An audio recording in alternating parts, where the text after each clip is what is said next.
앞부분을 열심히 배우다가 뒷부분은 그냥 넘어가는데 오늘이 다 그런 모습이 될 것 같습니다. 그러나 오늘의 주제는 기독교계 대안학교용 한국 근현대사 교재 개발입니다. 여기에서 키워드는 기독교계 대안학교라고 하는 거죠. 그러면은 한편으로는 기독교를 잘 알아야 되고 또 하나는 한국사를 잘 알아야 됩니다. 이 두 가지가 매치가 되지 않으면 이 작업은 성공할 수가 없는 겁니다. 그래서 현재에 이런 것을 잘 할 수 있는 준비가 되어 있느냐? 준비가 전혀 안 되어 있다고 생각을 합니다. 그래?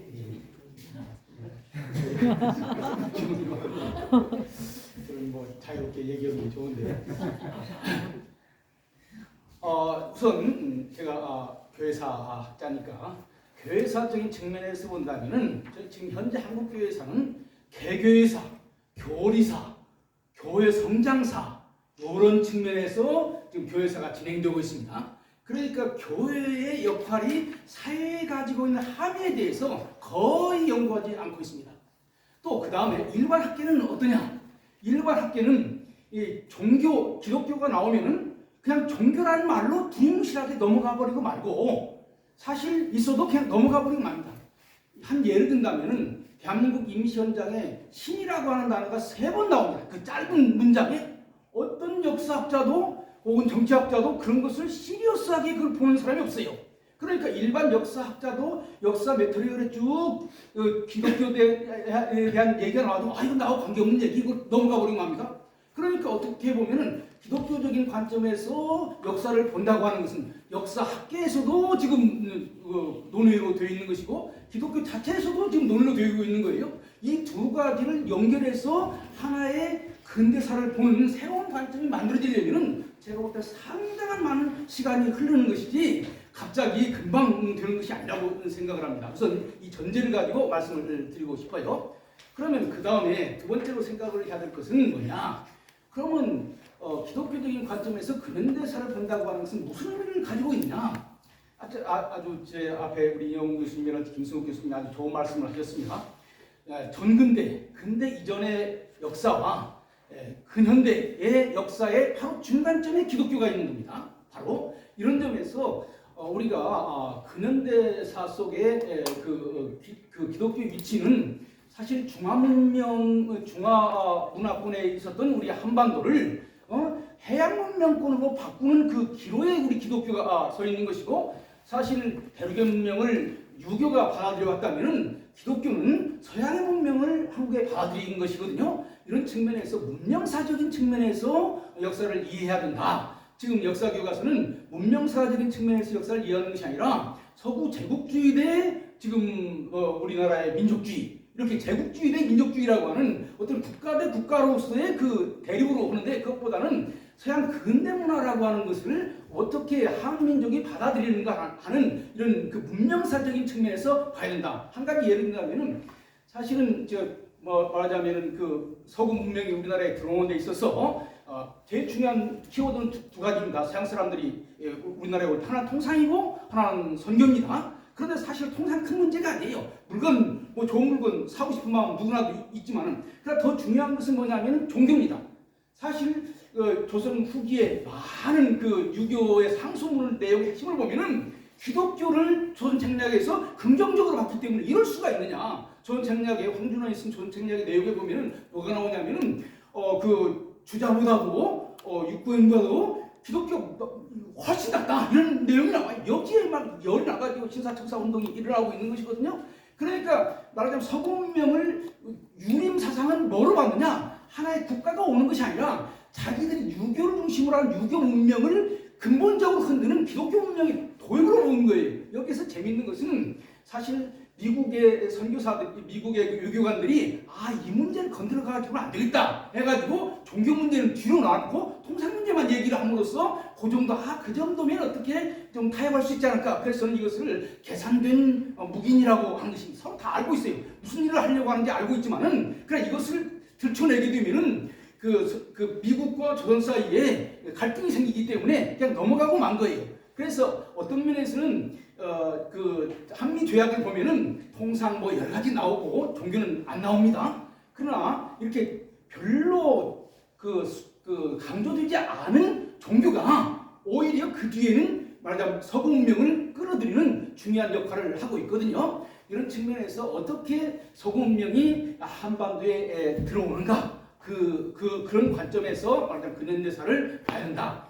이것은 지금까지 역사 이해하고는 다릅니다. 아까 이용 교수님께 좋은 얘기 하셨는데 모든 서구 문명이 다 세종대왕 때 다 있었다, 정조시대 때 다 있었다 이런 것이 아니고 지금 과거에 가지고 있던 유교 문명의 정확한 문명이 뭐고 이것과 다른 개인의 가치를 중요시하게 생각하고 자유의 가치를 중요하게 생각하고 권력의 분립을 중요하게 생각하고 사적 소유를 중요하게 생각하는 서구 가치가 어떻게 들어왔는가 하는 것을 정확하게 구분해서 얘기할 수 있는 그런 역사 이해가 이루어져야 된다. 이런 말씀을 두 번째로 드리고 싶습니다. 그 다음에 이제 저는 오늘 시간도 없기 때문에 몇 시기로 나눠서 저는 우리 한국 근현대사의 핵심은 대한민국이 어떻게 만들어졌고 어떻게 발전하는가 이 관점에서 봐야 된다고 생각을 해요. 모든 근대 문명은 대한민국, 저는 대한민국이라고 하는 단어는 대한이라고 하는 한 민족이 민주공화국이라고 하는 정치 체제를 받아들임으로써 만들어진 것이라고 생각합니다. 그러니까 말하자면 고려는 불교라고 하는 이념, 조선은 유교라고 하는 이념을 받아들였다면은 대한민국은 한민족이 기독교를 중심으로 하는 서구 근대 민주공화 체제를 받음으로 만든 거예요. 그러니까 지금 한국사를 한민족의 역사라고만 보는데 한민족의 역사만이 아니라 그 한민족이 시대의 변화에 따라서 어떤 정치체제, 어떤 문화를 받아들이면서 발전해왔는가. 그래서 저는 고려인이 다르고 조선인이 다르고 한국인이 다르다. 이런 전제를 분명히 하지 않으면 한국사의 구분이 분명하게 이루어질 수 있다고 생각하지 않습니다. 그럼 지금은요, 조선시대 사람이나 지금 한국 사람이나 별 차이가 없어요. 그래서 우리나라의 가장 서울에 우리나라 상징하는 세종로에 보면은 세종대왕과 이순신 장군만 있다고요? 한국인이 없다고요? 조선시대 사람만 있다고요? 그래서 저는 이 한국이 어떻게 만들어졌느냐라고 하는 것을 우선 5단계로 얘기할 수 있다고 생각해요. 기원, 개항기가 그 희미한 시대지만 그래도 거기를 통해서 서구 민주주의라고 하는 것이 희미하게 왔다고요.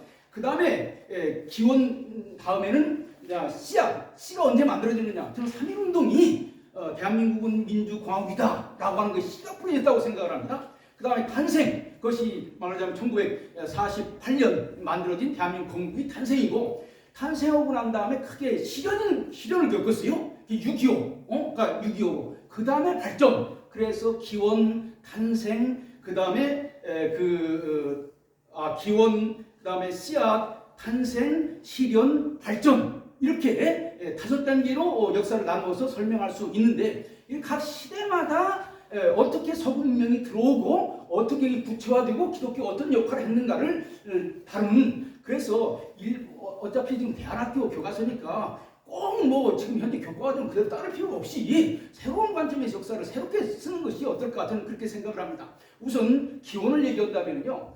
지금 많은 역사학자들 잘못 생각하고 있는 것이 조선과 서구 제국의 대립으로 생각을 하고 있습니다. 그런 역사를 자세하게 보면요, 서양이 어떤 나라도 한반도를 식민지로 만들려고 하는 나라는 없었어요. 잘 이해해야 됩니다. 이미 영국과 프랑스는 식민지가 너무 많아가지고 별 식민지에 대한 관심이 없었어요. 미국도 중국으로 가는 길목을 얻으려고 그런 것이지 조선을 지배하려고 하는 생각이 없었어요. 그럼 있지도 않은 세력을 말하자면 제국주의 식민지로 조선을 만들려고 했다고 하는 가정, 이것이 마르크시즘적인 제국주의 이론을 그냥 그대로 한반도에다 투영시킨 거예요. 이것을 가장 잘 표현해 주는 것이 뭐냐면은 슈펠트가 한미조약을 만든 슈펠트가 1880년에 조선에 왔다가 미국에 보고한 보고서에 이렇게 되어 있습니다. 지금 한반도는 지정학적으로 어쩔 수 없이 중국, 일본, 러시아의 전쟁터다. 이 전쟁터에서 벗어날 수 있는 유일한 길은 미국과 손잡는 길밖에 없다. 그러니까 지금 한반도를 괴롭히는 것은 중국, 일본, 러시아가 괴롭히는 것이지 서구 문명이 괴롭히는 게 아니에요. 오히려 이 중국, 일본, 러시아 이것은 지정학적으로 자기들의 세력을 확장시키기 위해서 어떻게든지 한반도를 자기 세력권에 넣어야 되는 거예요. 그런데 어떻게 우리가 그것을 거기에서 벗어날 수 있느냐라고 하는 것은 이 세 나라가 아닌 우리가 중국이 우리나라를 삼키려고 한다고 해서 일본에 의지하게 되면 일본이 우리나라를 삼킬 것이고 일본이 우리나라를 지배한다고 해서 러시아가 손잡으면 러시아가 삼킬 것이고 안 되는 거예요. 누가 손잡아야 되나? 미국과 손잡아야 된다고 하는 것이. 이것이 슈펠트가 1880년에 그 자기 미국에 보고한 보고서라고요. 이런 관점에서 본다면은 지금 우리 한국사를 어떻게 봐야 되느냐? 주변 3국대 미, 일, 소, 러시아 3국대 한국이 플러스 알파 미국을 받아들일 수 있느냐 없느냐에 따라서 이 3국 문제를 해결할 수 있느냐 없느냐 하는 것이 있는데, 바로 이 미국을 한반도에 접촉시켜주는 세력이 뭐냐? 바로 기독교라고 하는 겁니다. 이 점에 있어서 미국과 기독교를 떼어놓고 볼 수가 없다고 생각을 합니다.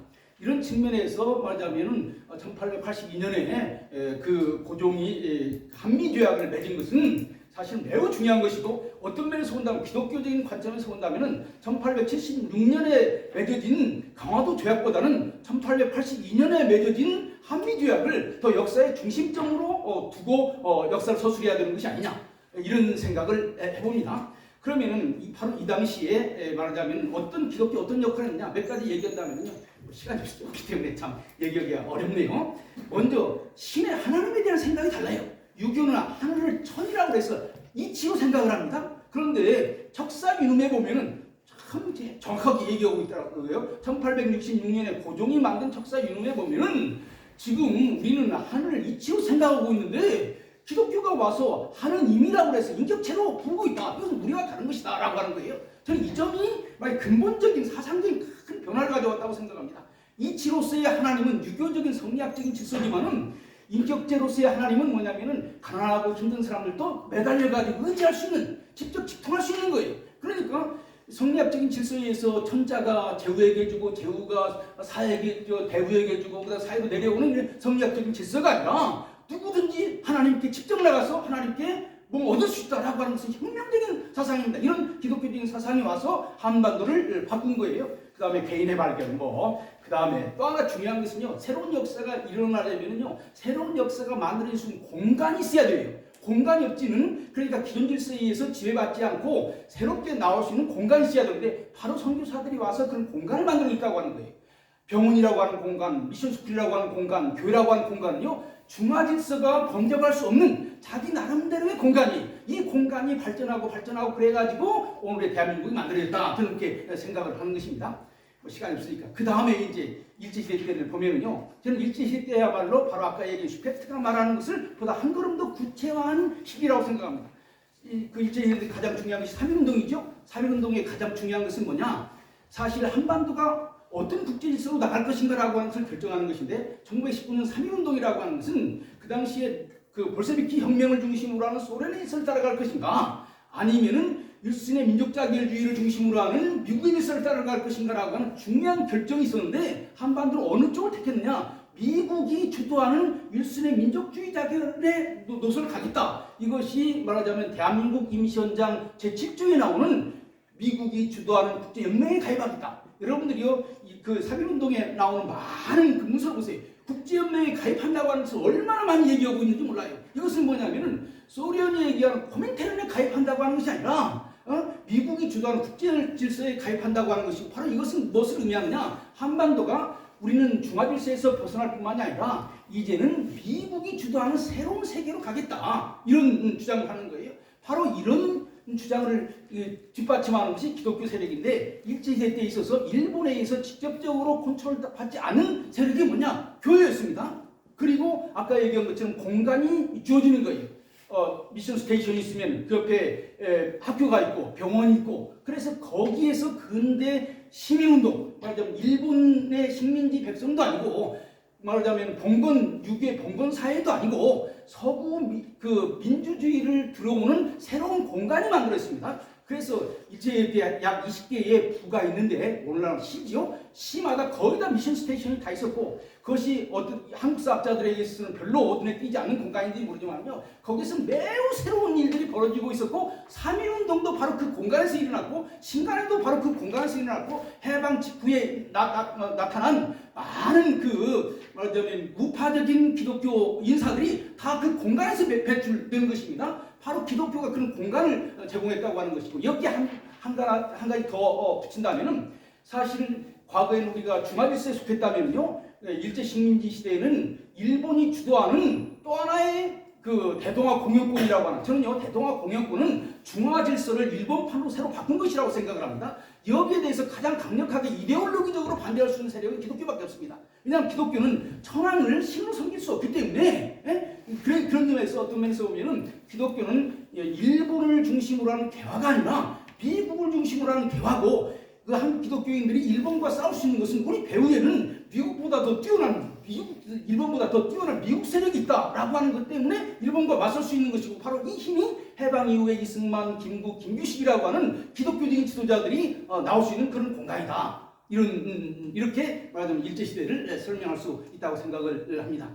그 다음에 이제 해방 직후에 대해서 할 얘기가 너무 많은데 시간이 너무 부족한데, 사실 저는요 지금 현재 나와 있는 역사 교과서를 다시 재탕하는 식으로 역사를 써가지고는 별 의미가 없다, 이런 생각을 합니다. 왜냐하면 지금 역사학계가 너무 좌편향돼서 역사를 쓰는데, 제주분은 연구를 많이 했나? 봤더니 나중에 자세히 보니까 공산당 문서를 갖다 그대로 놓은 거예요, 그 내용들이. 그러니까 지금 현재 미군정 문서랄지 이런 것들 다시 한번 근원적으로 원자료를 가지고 다시 쭉 보는 이 작업을 하지 않고 역사를 쓰면요 바로 지금 나와 있는 그 책을 다시 베끼는 것밖에 안 되잖아요. 그러니까 이런 측면에서 역사 교과서 쓰는 것하고 원자료를 가지고 새롭게 보는 것이 많아야 됩니다. 딱 한 가지만 얘기한다면요, 여러분들 해방 직후에, 시간이 없기 때문에 딱 한 가지만 얘기를 하겠습니다. 해방 직후에 미국 국무성이 하지에게 내린 첫 번째 명령, 1945년 8월 하순경에 첫 번째 내린 명령이 뭔 줄 압니까? 빨리 북한에 있는 치사쿠프하고 만나가지고 군사적으로는 분리되어 있지만은 민간적으로는 하나의 통일정부를 만들어라. 이 문서가요 어떤 역사학자에 의해서도 제대로 보여지잖아요. 9월 20일 문서만 지금 얘기를 하고 있다고요. 9월 20일 문서에 나오기 전에 미국은 38선을 그었기 때문에 이 38선이 분단으로 고착화될까 봐서 노심초사하고 있었어요. 그래서 빨리 말하자면 일본의 무장 해제를 위해서 어쩔 수 없이 이 38선 이북과 이란이 나눠졌지만 민간 문제에 있어서는 하나로 해야 된다. 그래서 트루만 회고록에 보면 공동 신탁 통치라는 말을 아주 강조합니다. 그래서 미국 신탁 통치를 강조하는 것은 공동이라고 하는 이름으로 소련을 끌어들여가지고 38선을 무너뜨려가지고 같이 한반도를 통일하려고 그랬다고. 이런 가장 중요한 기본적인 문서 자체도 지금 제대로 이해되지 못하고 있는 상황 가운데서 옛날 글들을 그대로 반복해가지고는 별로 의미가 없다. 그러면 바로 이런 공간에서 우리 기독교인들은 어떤 역할을 했느냐? 저는요 점점 말하자면 미국을 중심으로 해서 미국과 연대함으로 말미암아 주변의 삼국의 문제를 해결해 나가려고 하는 것이 기본 한국사의 기본 구도라면은 해방 공간에 있어서 미국과의 연대를 가장 강력하게 해준 세력이 기독교라고 하는 것입니다. 미군정이 왔을 때 미군정을 도와서 말하자면은 그 해방 3년을 이끌어갔던 세력들이 기독교 세력들입니다. 다 영어 할 줄 알고 유학 갔다 온 바로 그 사람들이 미군정과 같이 해서 나라를 이끌었거든요. 그 다음에 위대한 세 사람 이승만, 김구, 김규식 다 기독교인이고요. 북한에서 올라만 그 세력들이 남한의 대한민국을 만드는데 결정적인 기여를 했고요. 이승만, 김구가 다 외국에 있었기 때문에 국내 기반이 없었어요. 바로 그런데 국내의 기반을 만들어준 것이 기독교인입니다. 그래서 저는 지금 현재 한국사에 있어서 한민당 얘기 너무 많이 하는데 한민당 별로 중요하잖아요. 제가 요즘 오늘 나온 그 조선일보의 톱 기사로 일면 톱으로 나왔지만은 제가 6.25를 전후한 기독교의 박해를 연구하면서 보니까요, 이 독립적성 국민회가 해방 공간에서 제일 큰 단체입니다. 그리고 이 독립적성 국민회는 이승만이 총재고 김구가 부총재고 신익희랄지 모든 인정 세력이 있는 거예요. 그러니까 이승만과 김구, 임정이 국내에서 만든 가장 큰 조직이 독립적성 국민회예요. 바로 이 세력이 해방 공간뿐만이 아니라 6.25 때도 인민위원회와 가장 맞서서 싸웠더라고요. 이런 그 독립적성 국민의 주요 세력이 누구냐? 크게는 이승만, 김구, 이승만은 총재고 김구는 부총재였어요. 그러나 각 지역의 지부장은요 반일사의 기독교 목사들입니다. 그래서 바로 이런 독립적성 국민회 같은 세력들을 다시 한번 다 부각시켜서 공부를 하고 책을 써야 된다. 이렇게 말씀을 드리고 싶고요. 그 다음에 저는요 아까 얘기한 것처럼 주변 삼국의 그 공격을 맞서가지고 미국과 손을 잡고 말하자면 서구 문명의 체제로 아주 편입되는 결정적인 계기는 뭐니 해도 저는 휴전선이라고 생각합니다. 휴전선이라고 하는 것이 소련과 중국에 그냥 차단시켜버린 거예요. 인위적으로 차단시켜버린 거예요. 그리고 어쩔 수 없이 해양 세력으로 나가지 않으면 안 될 수 있게 만든 거예요. 한국이 오늘 대한민국이 만드는 가장 클라이막스는 바로 이 시간에 온 겁니다. 50년, 60년, 70년, 80년.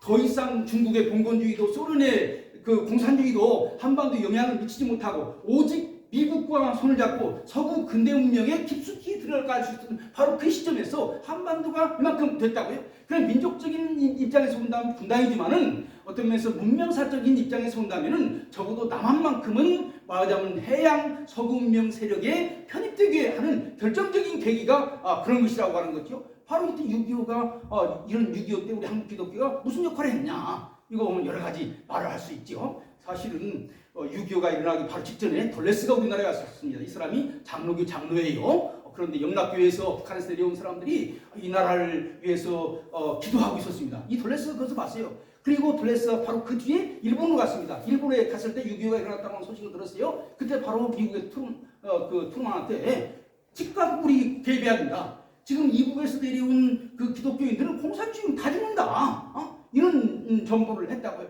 그러니까 어떤 면에서 보면 그 6.25 전쟁을 통해서 한국 기독교가 미국과 한국을 정치적인 레벨이 아니라 사상적인 레벨에서 하나로 만드는 아주 매우 중요한 역할을 하고 있다. 한미 관계의 핵심. 여기서 한 가지 더 얘기한다면요. 저는요, 아까도 슈펠트 얘기를 했습니다만, 슈펠트가 우리나라를 개항하려고 할 때, 슈펠트가 1880년 전 세계를 다 돌아다니면서 개항하지 않은 나라를 조사를 했습니다. 딱 한국밖에 없어요. 그러니까 부족 이런 거 빼놓고 정말로 나라 같은 나라 가운데서 개항하지 않은 나라는 한국입니다. 제일 꼴찌예요. 그러니까 세계에서 문을 여는 데는 제일 꼴찌입니다. 그런데 동시에 재밌는 것은 뭐냐면은, 슈펠트가 그 당시에 19세기 말에 미국 문명을 뭐라고 설명하고 있느냐, 서구 문명의 총화다. 서구 문명이 이제 19세기 미국에 와서 특별히 1860년에 흑인 노예 해방을 거치고 난 미국을 서구 문명의 총화다. 그러니까 최고 인류 문화가 됐다고 하는 것이죠. 그래서 우리 한국은요, 꼴찌가 누구하고 만나게 되느냐, 1등하고 만나게 되는 거예요. 무엇을 통해서? 기독교를 통해서 만나게 되는 거예요. 오늘 대한민국이 그냥 만들어진 것이 아닙니다. 이 꼴찌가 1등과 만나게 됐을 때, 그런데 이제 꼴찌는 자기 꼴찌라고 하면서 인정해야 되는 것이죠. 근데 뭐 6.25가 일어났고 일본에 의해서 해방됐으니까 우리가 뭐라고 말할 수 없는 거예요. 거기다가 저는 미군정 3년도 재평가해야 된다고 생각합니다. 제가 요즘 연구해 보니까요, 미군정 요원이요, 미국 군인들 가운데 제일 엘리트입니다.